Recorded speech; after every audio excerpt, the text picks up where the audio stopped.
Good morning students.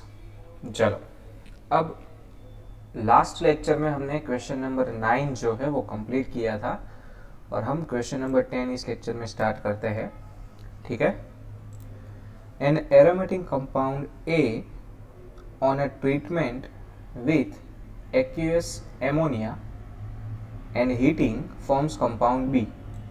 Okay, A compound हमें B compound देता है और जो बी कंपाउंड है उसको अगर हमने Br2KOH, अब Br2KOH Hoffmann bromamide degradation reaction है, यानी कि बीच में से CO निकल के NH2 लगता है, राइट। उससे कंपाउंड C बनता है, यानी कि C कंपाउंड में एक तो CH2 होगा और एक C6H5, यानी कि ये एनिलीन बनाता है। C होगा एनिलीन, क्योंकि यहाँ पे C का फॉर्मूला दे दिया है। देखो, C का फॉर्मूला दे दिया है C6H7N। Therefore C will be equal to aniline C6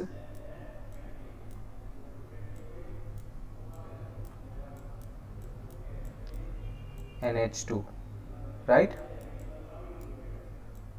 चलो, अब ये कहाँ से बना होगा, तो ब्रोमोमाइड डिग्रेडेशन किया हमने इसका।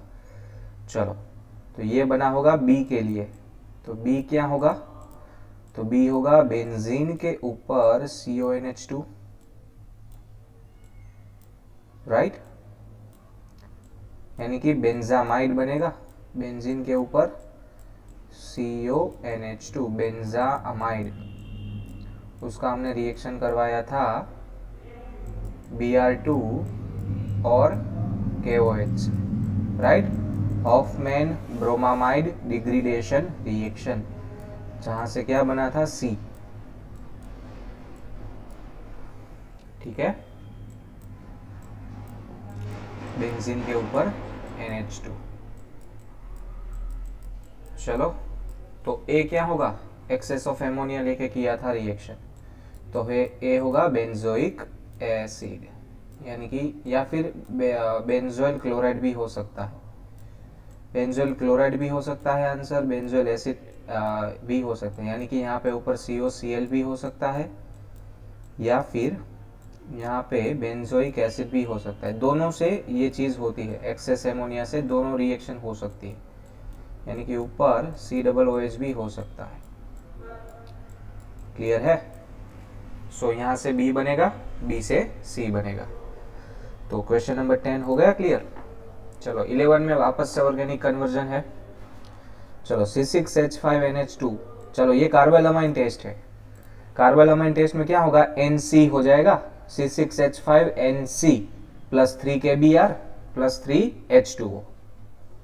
ठीक है, यहाँ पे देखो एजोसाइनाइड है और एजो रिएक्शन तो हमारे सिलेबस में है नहीं, यानी कि डायजोनियम क्लोराइड तो है नहीं। बेंजीन बनेगा वैसे, लेकिन ये सिलेबस से बाहर है। यहाँ पे देखो concentrated H2SO4, aniline with concentrated H2SO4 क्या होगा, सल्फोनेशन होगा। सल्फोनेशन होके क्या बनेगा, ऑर्थो पे SO3H लगेगा, पैरा पे SO3H लगेगा, राइट, और मेटा पे भी SO3H लगेगा। क्यों, क्योंकि सल्फ्यूरिक एसिड जो है वो बाय नेचर एसिडिक होता है, दैट्स वाई वो सॉल्ट बनाएगा एनिलीनियम सॉल्ट। और एनिलीनियम सॉल्ट जो है वो एनिलीनियम सॉल्ट ऑलवेज आपको मेटा पोजीशन पे प्रोडक्ट देता है, राइट। तो उससे आगे जाने की ज़रूरत है नहीं। तो अगर आप सल्फोनेशन नहीं करोगे और सिर्फ यहाँ पे सॉल्ट बना के रखोगे तो भी चलेगा। चलो, फिर फोर्थ वन C6H5, ये भी देख लो, यहाँ पे डायजोनियम क्लोराइड है, तो ये भी सिलेबस में नहीं है हमारे। फिर यहाँ पे देखो bromination 2,4,6 try bromo aniline, right, direct reaction text book से। और यहाँ पे ये तो आपको पता है, यहाँ से H निकलेगा, यहाँ से COO CH3COO निकलेगा, तो C6H5NHCOCH3 एसिटेनिलाइट बनेगा और साथ में रिलीज होगा CH3COOH। और लास्ट वाला भी सिलेबस में नहीं है। क्यों, क्योंकि यहाँ पे डायजोनियम क्लोराइड दिया है जो कि सिलेबस में नहीं है। चलो, उसके बाद question number 12, why can not aromatic primary amines be prepared by Gabriel phthalimide synthesis, क्योंकि वहां पे हमें जो कंपाउंड लेना है वो एलिफेटिक लेना है। आपने गैब्रियल थैलेमाइड सिंथेसिस जो लिखा है टेक्स्ट बुक में दिया है उसको देख लो, क्लियर हो जाएगा। चलो दिखाता हूं मैं आपको Gabriel phthalimide synthesis.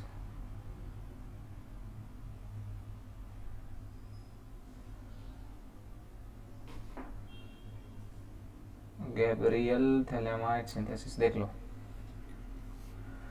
Aromatic primary amines cannot be prepared by this method because aryl halide do not undergo nucleophilic substitution reaction with anion formed by thaliamide.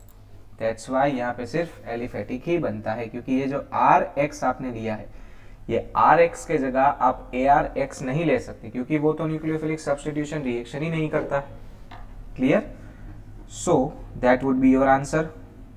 चलो अब देखो question number 13, right a reaction of aromatic and aliphatic primary amines with nitrous acid, और वो भी तो सीधा topic दिया है आपको नाइट्रस एसिड के साथ। दिखाता हूँ, चलो। नाइट्रस एसिड के साथ रिएक्शन कहाँ गया कहाँ गया कहाँ गया कहाँ गया कहाँ गया, ये रहा टॉपिक नंबर 5। ये पूरा लिखना है, ठीक है। पेज नंबर है 401। 401 पे दोनों दिए है, प्राइमरी एलिफेटिक अमाइंस भी है और एरोमेटिक अमाइंस भी है, ठीक है। सो ये दोनों लिखने हैं, इसके आंसर में 3 मार्कर क्वेश्चन है ये, ठीक है। चलो after that your last question 14th, give plausible explanation of each of the following. Reason दिए है, चलो वापस से एक चीज तो क्लियर है, इस चैप्टर से रीजन तो पूछा जाएगा एक। Why are amines less acidic than alcohol of comparable molecular mass, क्योंकि अमाइन के ऊपर जो नाइट्रोजन है वो नाइट्रोजन जो है उसके ऊपर लोन पेयर ऑफ इलेक्ट्रॉन रहता है जो लुईस बेस की तरह काम करता है। दैट्स व्हाई वो अल्कोहल से लेस एसिडिक है, सिंपल सी बात है। Why do primary amines have higher boiling point than tertiary amines? Hydrogen bonding, फिर भी सिलेबस से बाहर है, ठीक है। उसके बाद why are aliphatic amines stronger bases than aromatic amines? ये सेम रीजन हमने यहाँ पे दिया, देख लो, दिखाता हूँ मैं। Ethyl amine is soluble in water, ये नहीं, pKb of aniline is more than methyl amine। इसका जो आंसर है मैंने टिक मार्क करवाया था वो सेम आंसर इसके लिए लगेगा लास्ट रीजन के लिए, क्योंकि मिथाइल अमाइन जो है वो एलिफेटिक अमाइन है, वो स्ट्रॉन्गर बेस है कंपेयर टू एरोमेटिक अमाइन यानी कि एनिलीन। क्लियर है? दोनों का आंसर सेम रहेगा। पेज नंबर 398 और 399 पे है दोनों का आंसर, ठीक है। सो यहाँ पे आपका चैप्टर नंबर 13 कंप्लीट होता है और नेक्स्ट लेक्चर में हम चैप्टर नंबर 5 जो है आपका, ठीक है, सरफेस केमिस्ट्री, उसको स्टार्ट करेंगे और फिर उसको कंप्लीट करेंगे। Okay, so that would be all for this lecture. Thank you so much.